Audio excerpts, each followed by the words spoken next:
ne sais pas si j'ai encore à dire, parce que tout a été dit à travers les cantiques que nous avons chantés. Depuis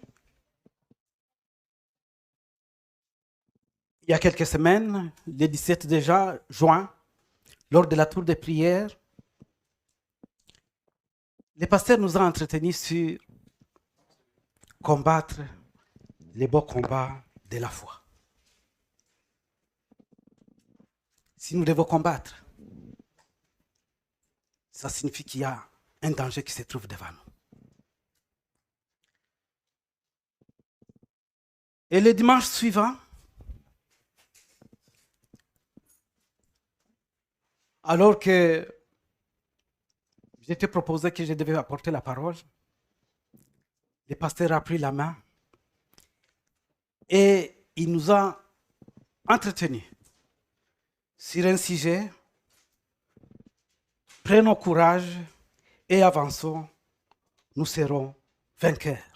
Alléluia.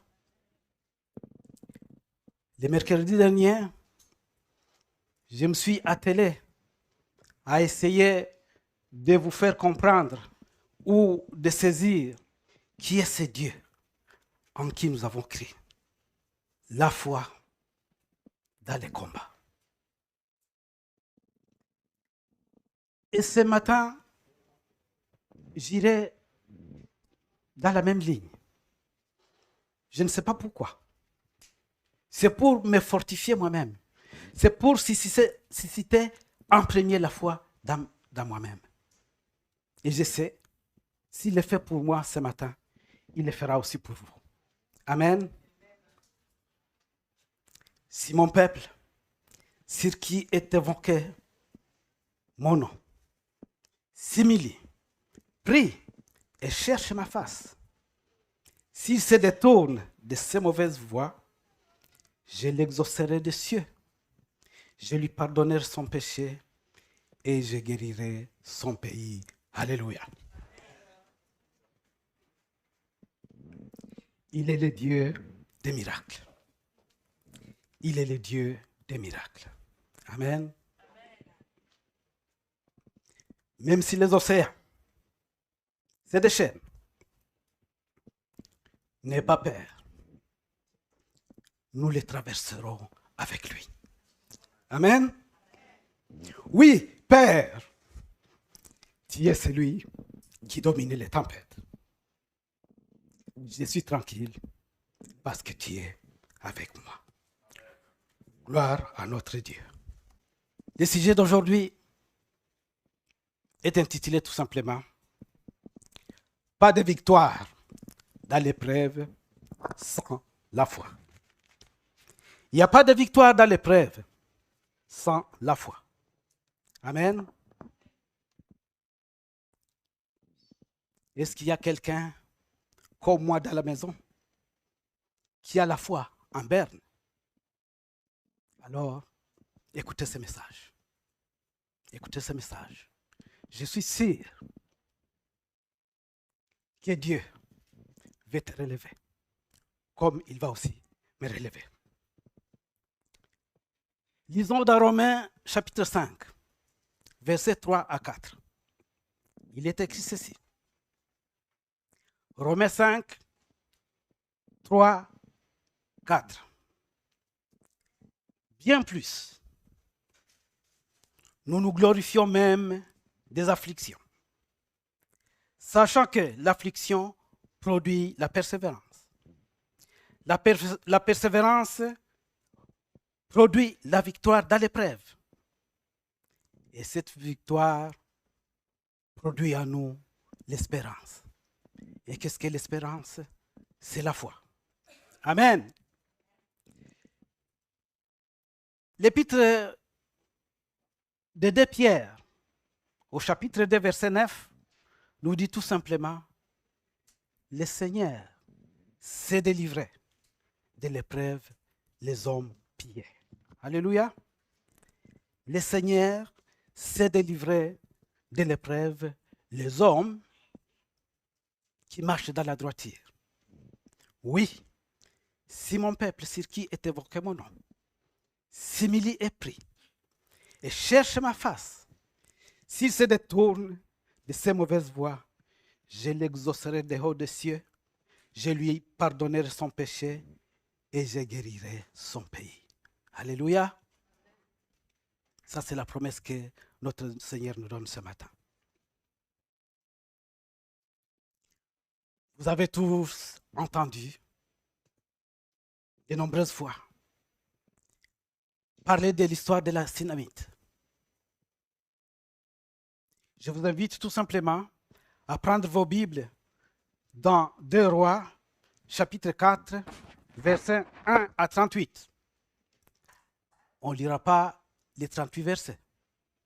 Tout simplement, vous avez le devoir, aussitôt que vous serez rentré à la maison, de pouvoir vous imprégner de tout ce qui est écrit dans cette histoire. Il s'agit d'une femme stérile. Mais cette femme stérile, la Bible l'appelle une femme de distinction. En quoi une femme stérile peut être une femme de distinction? Quelqu'un de distingué, c'est quelqu'un qu'on loue pour ses prouesses ou pour ce qu'il est. Mais une femme stérile qui n'a pas d'enfant, en quoi est-elle distinguée?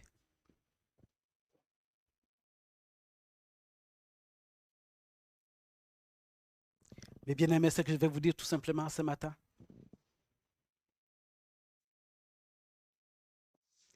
ce que tu es ne dépend pas de ce que tu vis à l'instant ou aujourd'hui. Alléluia. Ce n'est pas parce que tu traverses une situation difficile aujourd'hui que tu n'es plus cet homme, cette femme distinguée que Dieu a créée. Alléluia. Alors, mes bien-aimés, cesse de vous définir selon vos échecs. Mais regarde plutôt tel que Dieu t'a créé en disant, tu es une personne merveilleuse, une créature merveilleuse. C'est la parole de Dieu qui le dit.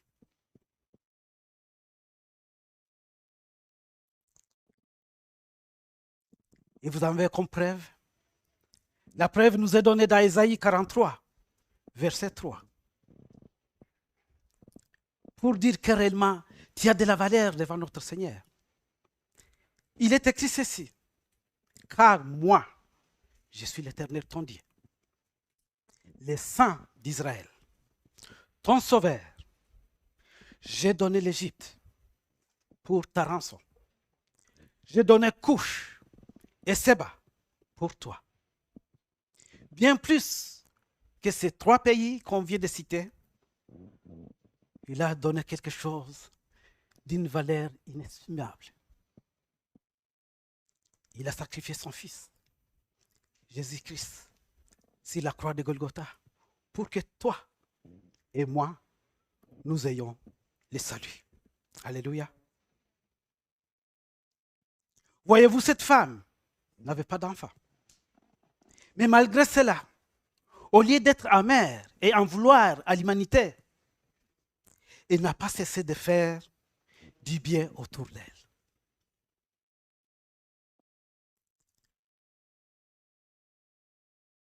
Parfois, une femme qui est stérile, et quand elle voit les enfants des autres tourner tout autour d'elle, elle est amère. Elle est en colère. Et parfois, elle peut faire du mal à ses enfants.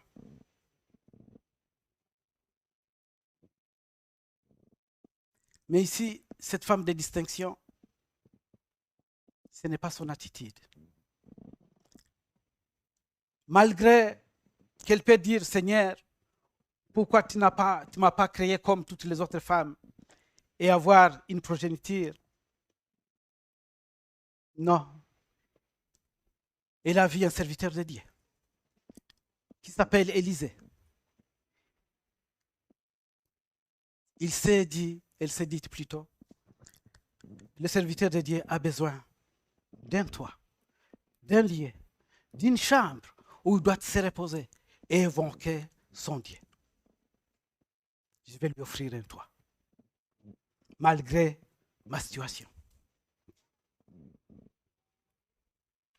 Cette femme croyait en Dieu. Il croyait à la miséricorde de Dieu.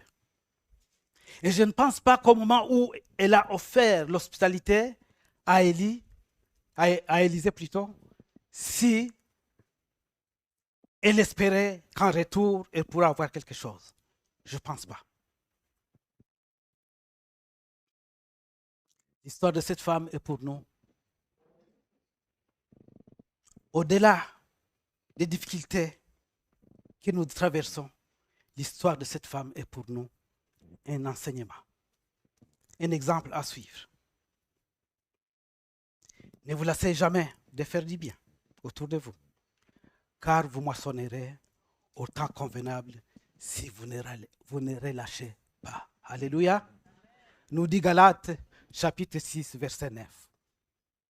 Oui, vous s'aimez certainement avec larmes aujourd'hui, mais vous récolterez bientôt avec chant d'allégresse. Renchérit le psaume 126, verset 6. Alléluia. Ne vous lassez jamais de faire du bien autour de vous. Alléluia. Oui, Élisée fut touché par cette hospitalité de la Sunamite. Et il demande à son serviteur, Géaz, en lui disant, que pouvons-nous faire pour cette femme qui nous fait tant de bien? Les biens ne périssent jamais, mes bien-aimés. Vous vous souviendrez aussi de Dorcas, morte, et les dames qui pleuraient tout autour d'elle, qui crie à Dieu, qui dit aux apôtres, cette femme n'a jamais cessé de faire du bien. Et Dieu a écouté leurs cris. Et Dieu qui voyait le cœur sincère de la Sunamite,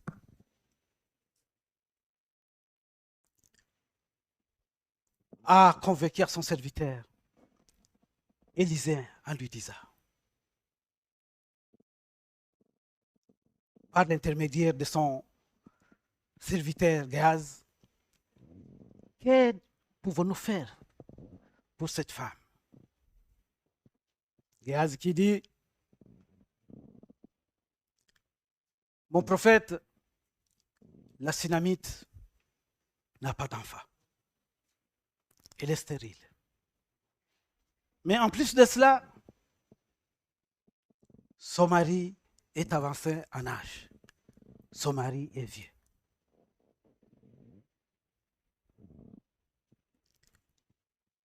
Géaz n'a pas répondu à la question qui lui a été posée. On lui a demandé, que pouvons-nous faire pour cette femme? Oh, combien parmi nous, on nous pose la question sur une chose. Nous étalons nos états d'âme sur un bon nombre de choses qui n'ont rien à faire avec ce qu'on nous a posé comme question. Est-ce que Géasi avait besoin de dire au prophète que cette femme est stérile? Le prophète logeait toujours sur cette femme. Donc, forcément, le prophète savait que cette femme était stérile. Le prophète savait aussi que son mari devait être vieux. Mais il a fallu que Géaz revienne à la charge. Comme si on lui demandait de remuer les couteaux dans une plaie. Géaz n'est pas différent de Pénina. Face à Anne, la maman de Samuel,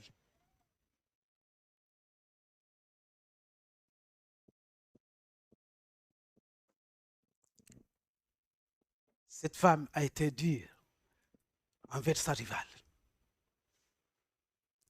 Et Pénina a fait pleurer Anne plusieurs fois.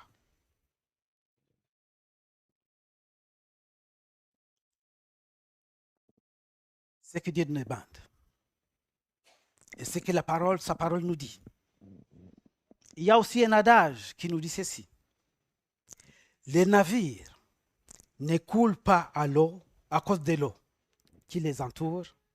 Les navires coulent à cause de l'eau qui y pénètre. Je ne sais pas si vous m'avez saisi. Les navires ne coulent pas à cause de l'eau, des eaux qui l'entourent, mais plutôt c'est l'eau qui entre dans les navires qui fait que les navires sombrent.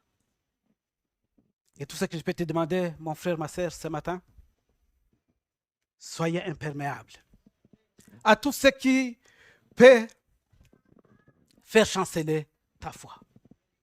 Il y aura toujours tout autour de nous cette tueur de foi. Il y en aura toujours. La Bible nous dit, éloigne-toi de ces compagnies-là. Éloigne-toi de ces gens-là. Cherche l'entourage qui peut te porter dans la prière, qui peut te soutenir dans tes difficultés, qui peut partager tes peines. Alléluia.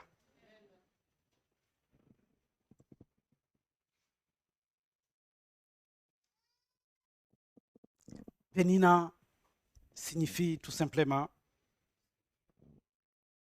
corail. Vous connaissez le corail?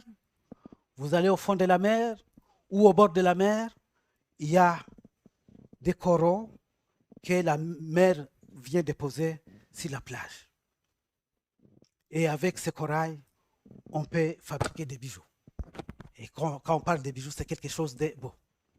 Voilà ce qui signifie le nom de Pénina. Cette femme se vantait de sa position sociale. Dans les contextes bibliques tels qu'on devait les lire,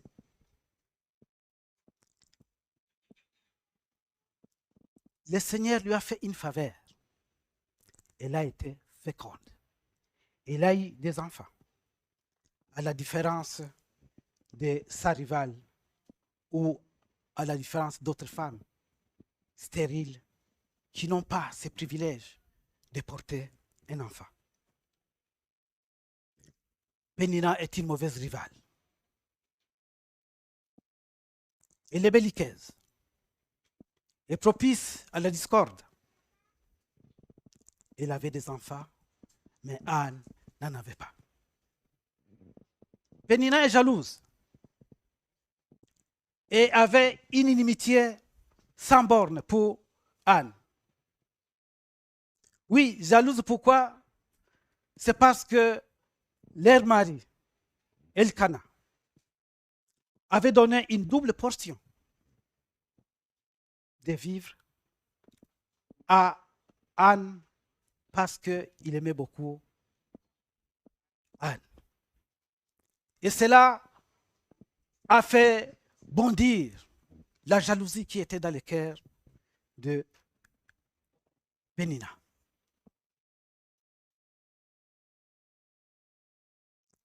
Pénina était une femme envieuse.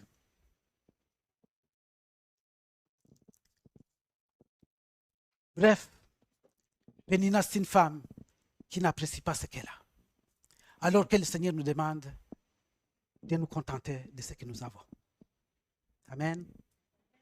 On peut retrouver chez Pénina les traits caractéristiques de la liste de fruits de la chair, tel que c'est écrit dans Galates 5, verset 21.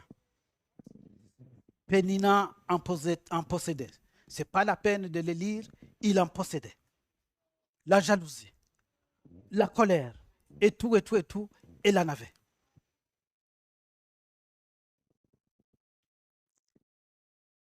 Mais ce qui est bon avec notre Dieu, il nous montre là où nous chutons.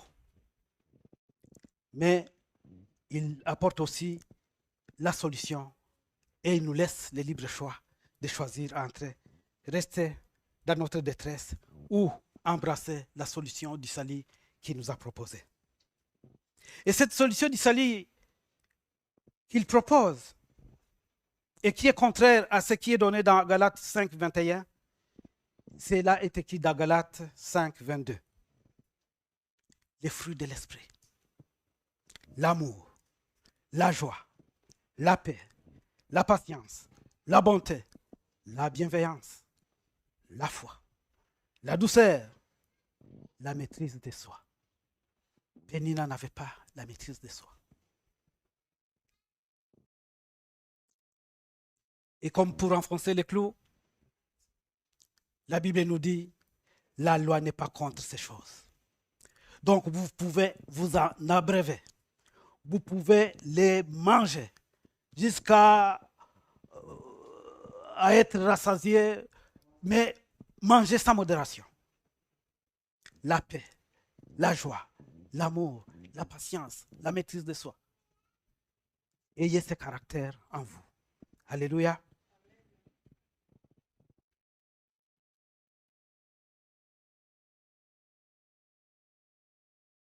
Dans la vie, vous croiserez toujours des spécialistes du verbe, animés d'un esprit d'incrédulité. Les personnes dont le seul but est d'endurcir les cœurs des autres face au challenge de la foi. Mais pour rien au monde, ne laissez Satan vous décourager. Ou ne permettez pas à Satan de vous laisser développer au-dedans de toi un sentiment de frustration, un sentiment de résignation, un sentiment de susceptibilité, un sentiment d'incrédulité. Car tous ces faits-là que je vais d'annoncer, ou de citer plutôt, sont de véritables obstacles à la manifestation de la gloire de Dieu et de son miracle. Alléluia.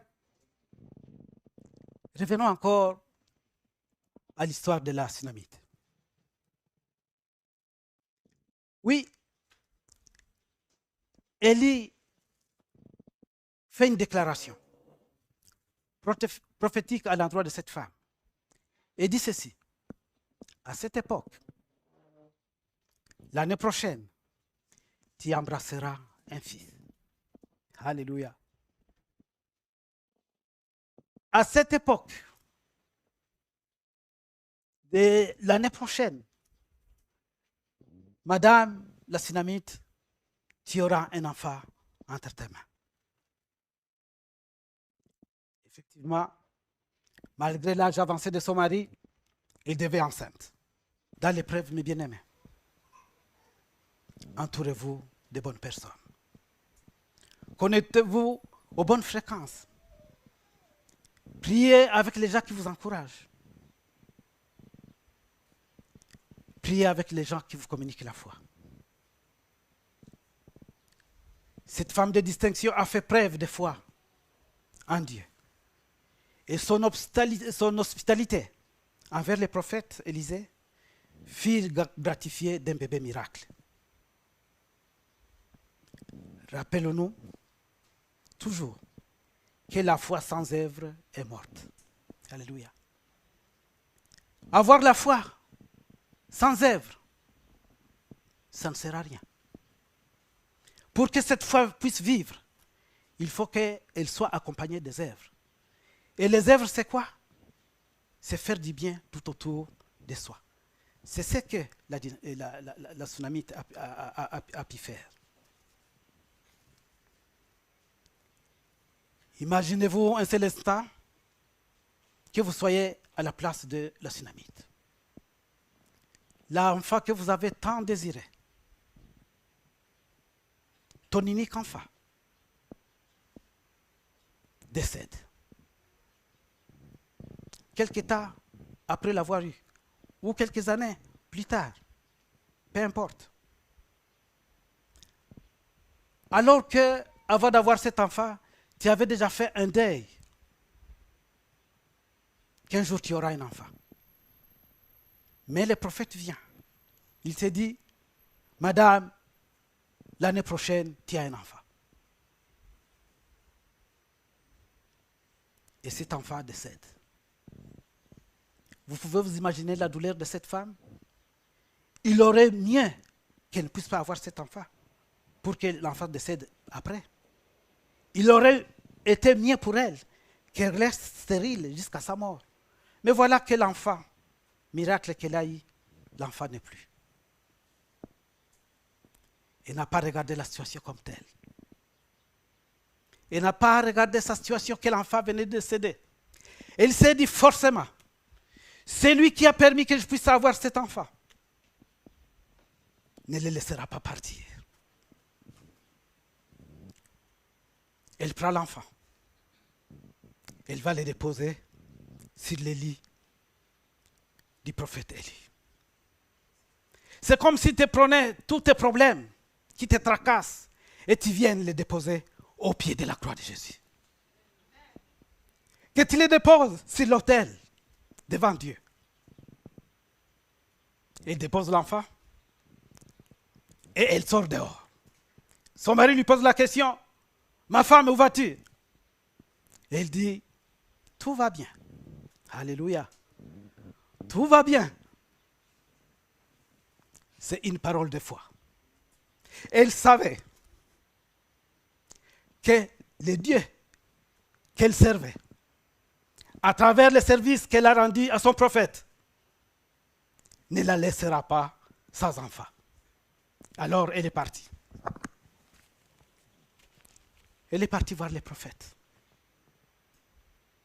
Oh, mes bien-aimés, elle n'a pas regardé aux circonstances. Elle a regardé à celui qui peut donner la vie. Et encore, pour la deuxième fois, le miracle s'est produit. Élie a prié sur l'enfant. Et l'enfant a pu recouvrir la vie. Amen. C'était une situation désespérée. Combien parmi nous, ce matin,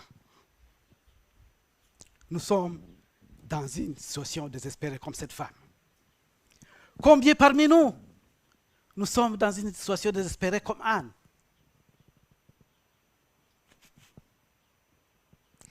Ésaïe chapitre 30, verset 15 nous dit ceci. C'est dans le calme et la confiance que réside notre force. Alléluia. C'est dans le calme et la confiance. La confiance en qui? À notre Dieu. Que réside notre force. Alléluia. Ce n'est pas la peine de s'agiter. Ce n'est pas la peine d'alerter toute la terre que je suis accablé par les problèmes de la vie. Va dans ta chambre. Agenouille-toi. Agenouille-toi devant ton lit. Et de cœur à cœur, devant ton Dieu, expose ton problème. Alléluia.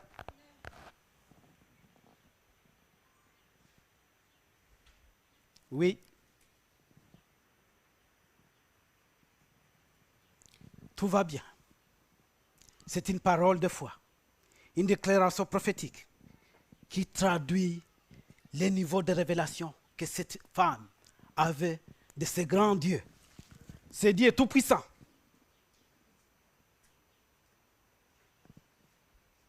Quand tu connais Dieu, tu sais en qui tu as cru, tu ne paniques pas dans les épreuves. Nous pleurnichons devant nos problèmes. C'est parce que nous ne connaissons pas Dieu, qui il est et ce qu'il est capable de faire. Amen. Car tu sais, ton Rédempteur est vivant et il se lèvera le dernier, tel que l'avait dit Job. Ce n'est pas un problème. Les enfants sont partis. La richesse est partie. le corps est rongé comme si il avait la lèpre. Mais il finit par s'exclamer tout simplement, je sais Seigneur, toi tu es le rédempteur. Tu as donné l'Égypte. Tu as donné Nubis. Tu as donné Séva pour me racheter. Et en plus de ça, tu as donné ton fils Jésus. Pourquoi dois-je avoir peur des situations qui ne sont que passagères, dont il y a la maîtrise?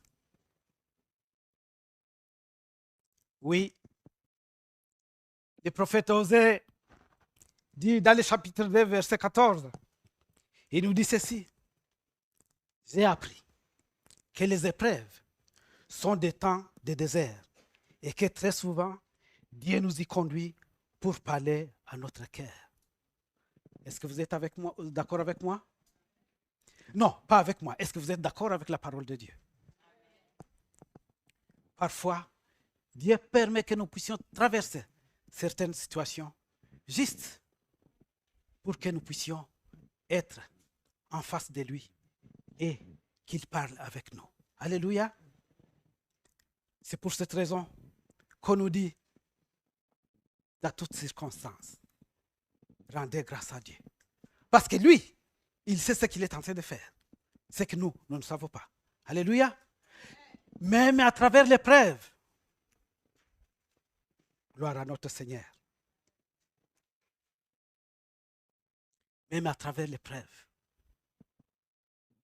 il peut nous enseigner des choses formidables.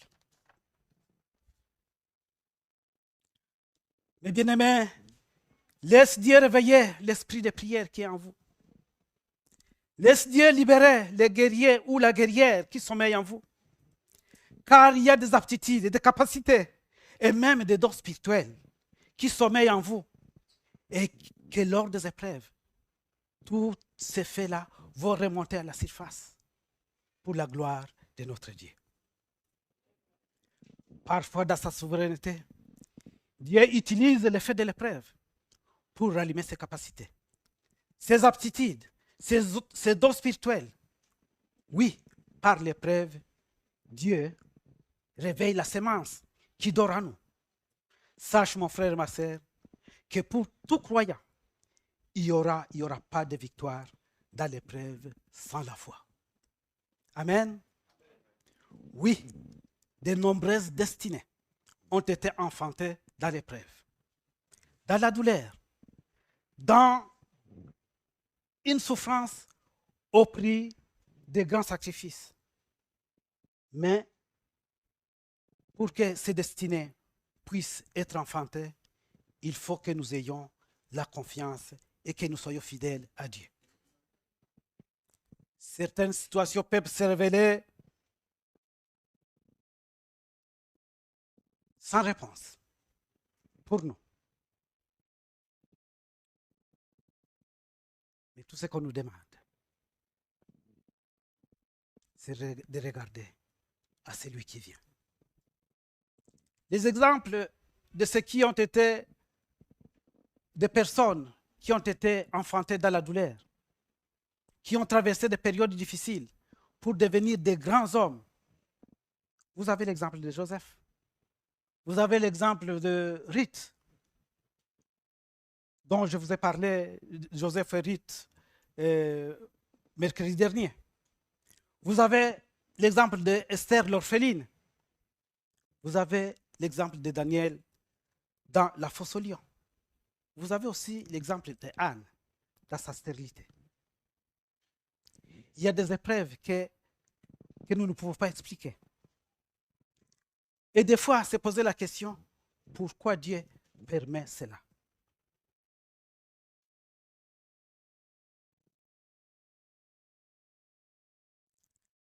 Mais il arrive aussi, malgré ou à part ces difficultés auxquelles nous n'avons pas aucune emprise sur, mais il y a d'autres problèmes pour lesquels nous avons la possibilité de refuser, de dire, montagne, sors de là Éloigne-toi. Ne te dresse pas devant moi. Au nom de Jésus. Amen. L'affliction produit la persévérance. Nous avons lu dans Romains chapitre 5, verset 3. Je reste conscient, mes bien-aimés, que certaines situations sont dévastatrices, comme la perte d'un enfant ou une maladie dite incurable. Mais je préfère rappeler à mon âme, comme nous l'avons chanté ce matin, qu'il y a des saluts en aucun autre, car il n'y a sous les cieux aucun autre nom qui a été donné parmi les hommes par lesquels nous devions être sauvés. Ce nom est le nom de Jésus-Christ. Actes chapitre 4, verset 12. Alors, mon bien-aimé, mon frère, ma sœur, efforce-toi ce matin. Ordonne à ton âme de bénir l'Éternel. Et surtout, dis à ton âme, n'oublie aucun des bienfaits de notre Seigneur. Oui, car notre Dieu a promis d'être avec nous. Et nous devons nous accrocher à lui jusqu'à la fin des temps. De la même manière que Ruth s'est accrochée à Naomi, sa belle-mère, nous aussi, nous devons nous accrocher à la parole de Dieu. Et nous verrons la victoire poindre à l'horizon. Alléluia.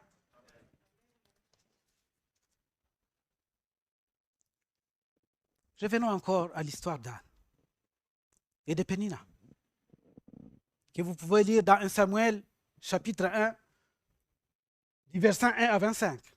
Là aussi, c'est un devoir. Allez, plongez-vous dans les Écritures quand vous serez à la maison.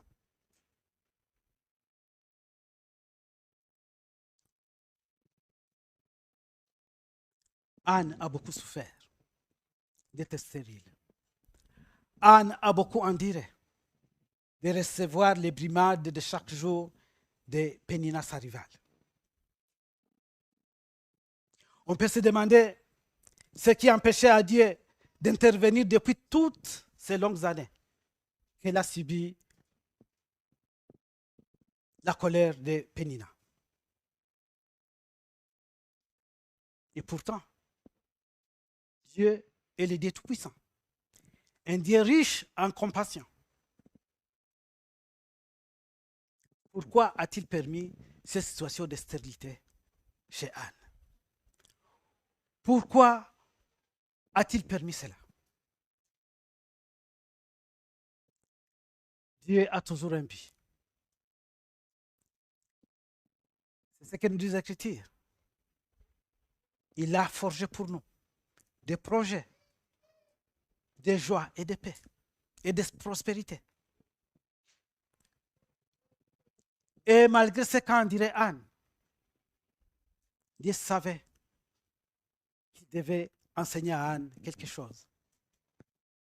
Anne, abandonne-toi complètement à moi. Et comment Anne a pu exprimer cet abandon auprès du Seigneur? Elle va au temple, elle pleure, elle pleure. Elle dit à Dieu, Seigneur, si seulement tu peux me donner un enfant, je te le laisse. Je viendrai le laisser dans ce temple qui te serve, pourvu que tu me donnes un enfant.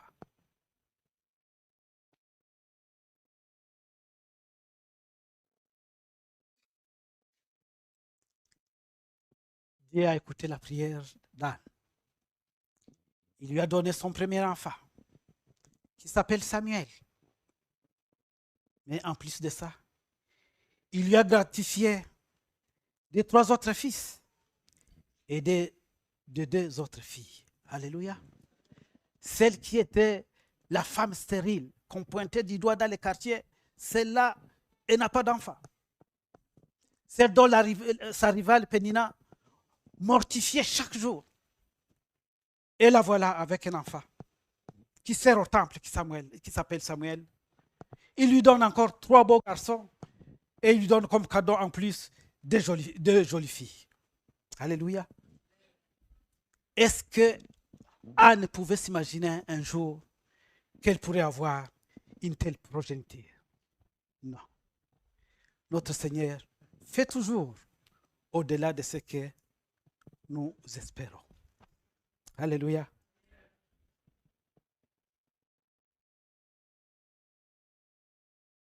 Mes bien-aimés, sache qu'il y a l'ombre d'une grande destinée cachée derrière l'épreuve que tu traverses. Il y a une destinée cachée derrière les problèmes qui est en train de vivre. Que cela n'altère pas ta foi. Que cela ne te décourage pas. Accroche-toi à la parole de Dieu. Accroche-toi à toutes les promesses que Dieu a données. Ces promesses sont oui et amen. Même si ça ne s'accomplit pas aujourd'hui, ça s'accomplira demain. Pourvu que tu restes fidèle. Alléluia.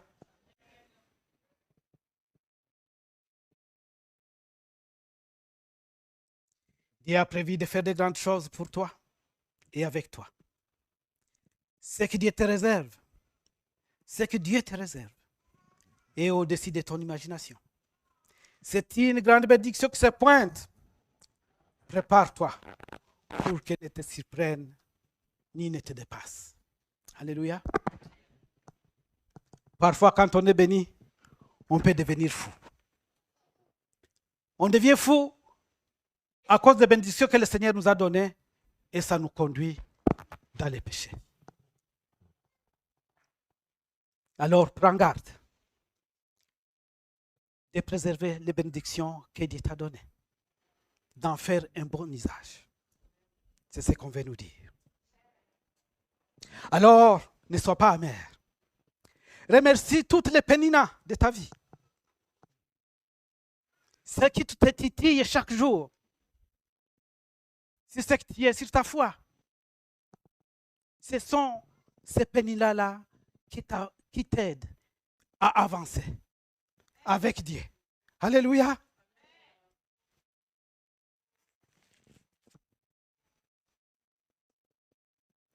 Oui, l'épreuve que tu traverses aujourd'hui, ma sœur, peut te révéler les grands ministères que tu vas exercer pour les comptes de notre Dieu. Parlons de la foi. Qu'y a-t-il de plus facile pour un enfant que de s'appuyer sur l'épaule de sa mère? C'est quelque chose d'ordinaire. C'est quelque chose de normal. L'enfant a besoin d'une consolation. Il vient tout simplement, il pose sa tête sur l'épaule de sa maman. C'est cette attitude-là que le Seigneur nous demande aussi d'avoir. Il vient poser sa tête sur l'épaule de sa maman parce qu'il a confiance à sa maman. Il ne se pose pas de questions. Il vient tout simplement se faire dorloter. Qu'y a-t-il d'extraordinaire que de croire à la parole d'un ami? Oh, le diacre Maurice vient me dire, Emmanuel, voilà ce qui s'est passé. Pourquoi dois-je douter de ce que Maurice m'a dit? C'est mon ami, c'est naturel, c'est mon frère, je crois facilement à ce qu'il m'a dit.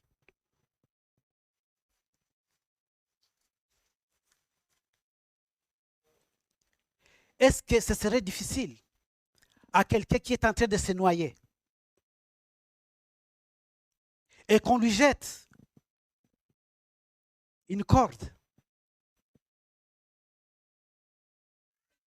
Est-ce qu'il serait difficile à cette personne qui est en train de se noyer? Est-ce que vraiment il va se poser 1000 questions avant de s'accrocher à cette corde? Non.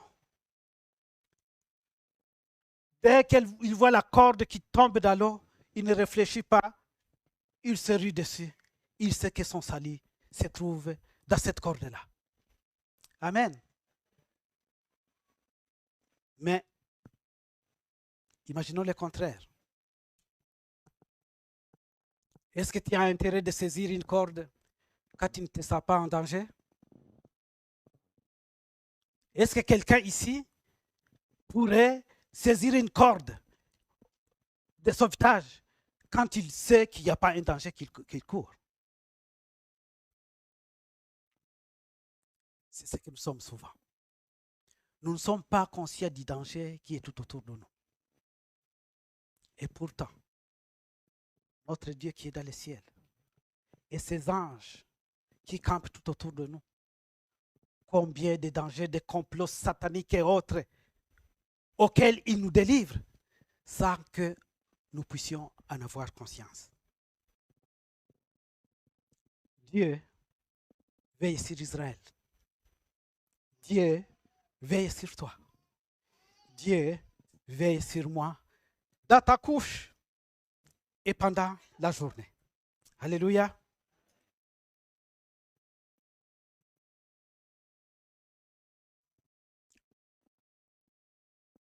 Pour croire,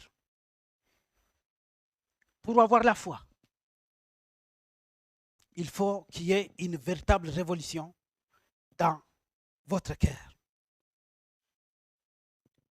Et la première révolution, c'est que tu dois être conscient que sans Dieu, tu n'es rien. Sans Dieu, tu n'existes pas. Alors si tu sais déjà que sans ce monsieur-là, je n'existe pas, alors tu as tout intérêt à t'approcher de lui. Amen. Deuxième chose qui révolutionne, qui crée la foi en nous. Nous devons être conscients que cet homme-là nous aime d'une manière impossible d'exprimer. Alléluia. C'est ce que nous dit Jean chapitre 3, verset 16. Il a tant aimé le monde qu'il a donné son Fils unique. Alléluia. Afin que quiconque croit, croire c'est avoir la foi. Afin que quiconque croit ait la vie éternelle.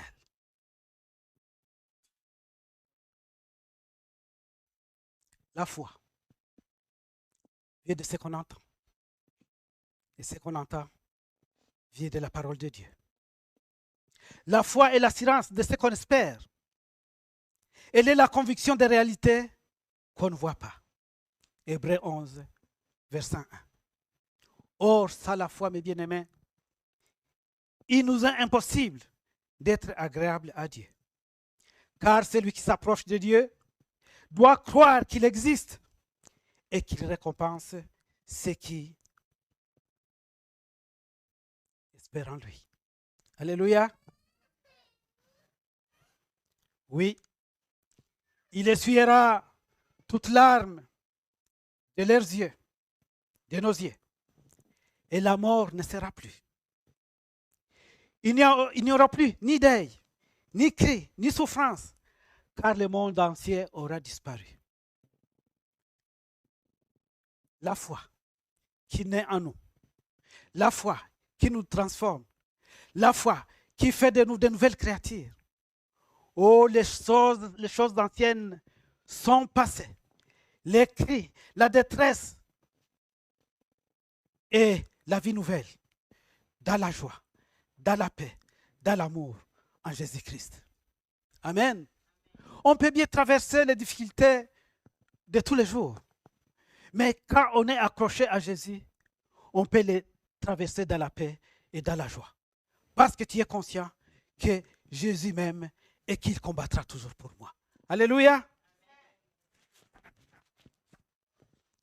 Aujourd'hui, ma bien-aimée, mon frère, ma sœur, vous avez l'opportunité d'écrire une nouvelle page d'histoire.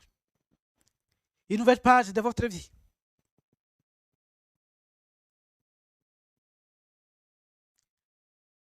Car notre Dieu, le Dieu de la résurrection, quand il dit un seul mot, la lumière jaillit dans les ténèbres. Quand il dit un seul mot, les cris de détresse, les cris de colère se transforme en cri de joie. Alors nous avons tout intérêt, mes bien-aimés, à pouvoir nous accrocher à ce Dieu-là. Si nous voulons voir les miracles se produire dans nos vies. Ne pleure plus. Le Seigneur te dit, je désire essuyer plutôt tes larmes et faire une chose nouvelle dans ta vie. Une chose nouvelle que ni ton œil, ni ton oreille n'ont encore saisi. Alléluia. Ce qu'il fait est toujours extraordinaire. Ce qu'il fait toujours, c'est quelque chose d'anormal que nous ne rencontrons pas dans la vie courante. Alors, ne craignez ni les terreurs de la nuit, ni la flèche qui vole le jour, ni la peste qui marche dans les ténèbres, ni la contagion qui frappe en plein midi. Que 1000, ô Seigneur, tombent à votre côté et 10 000 à votre droite. Vous ne serez pas atteints. Et de vos yeux, alléluia, parce qu'il ne combattra pas, de vos yeux seulement, vous regarderez et vous verrez la rétribution des méchants. Papa, donne-moi la foi. J'en ai besoin, Seigneur, de pouvoir m'accrocher à toi.